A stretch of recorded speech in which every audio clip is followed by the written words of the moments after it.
All right, so I think this session was pretty good. I hit 235 for 5 reps for the top set, and then I did two subsequent back off set at 90% of the top set. So, in short, right, the first set is 5 reps at 235, then the next two sets is 5 reps at 211. And I want to say that this was a new 5 rep PR, but I'm not entirely sure on that. I think if I recall, my 1 rep max was probably 265 to 275, which I honestly haven't been doing lately because I don't think that it's I don't think it's really important to do 1 rep max as often.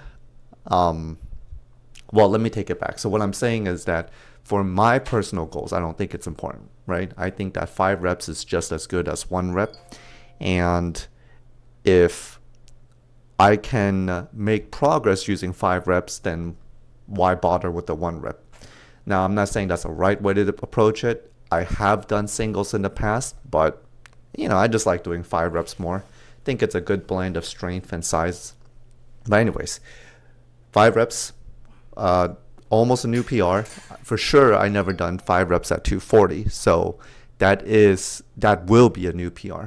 Other than that, I made a slight programming change from 3 times a week to 2 times a week. So I'll be lifting Monday, and then follow up on Friday. And part of that reason is just because I'm busy with work and life. Like I'm doing home renovation and remodeling, and that's taking up a lot of my time.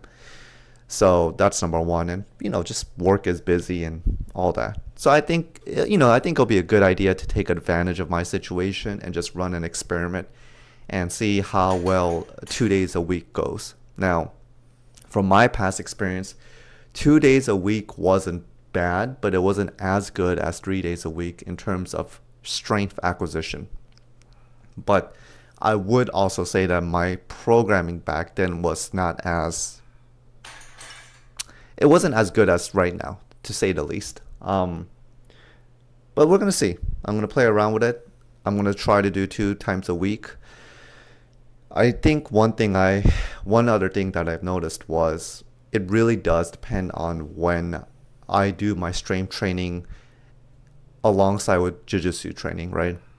So one way to kind of manage my fatigue is, let's say that I do jiu-jitsu on day one. If I do strength training on day two, like it's fine, but I usually feel better on day three, like a full 48 hours of rest in between. So my thinking is Monday I do jiu-jitsu. Sorry, Monday I do strength training. Then Tuesday is jiu-jitsu. Wednesday is a full day of rest. Thursday is jiu-jitsu. And then Friday will be a sort of a lighter session of training. Then Saturday is jiu-jitsu. Sunday is rest. So the Monday, which will be my hardest strength training, will have that 48 hours of rest. Whereas my Friday will only have a 24-hour rest. And so I think that's going to work. I don't know if I want to put all of my heavy stuff on Monday. So I don't know if I want to do a heavy squat and then a heavy pull, or do I want to do a heavy squat and a light pull, and then on Friday I do a light squat and a heavy pull, right? So pretty much you're alternating each day. And of course the pressing on both days is going to be pressing. Like I never have issues with pressing. I just suck at pressing. But it's the one thing that does affect my strength is mostly jiu-jitsu. That does tend to bother my lower back and hips. Not bother, but it fatigues my lower back and hips. So yeah, I mean, rough idea. But for sure I'll be doing twice a week. So I think that's pretty exciting change. But other than that, if I don't like it, then maybe in a couple of months I go back. But I think it'll be a good experiment to see how that goes. So anyways, I'll see you guys on the next one.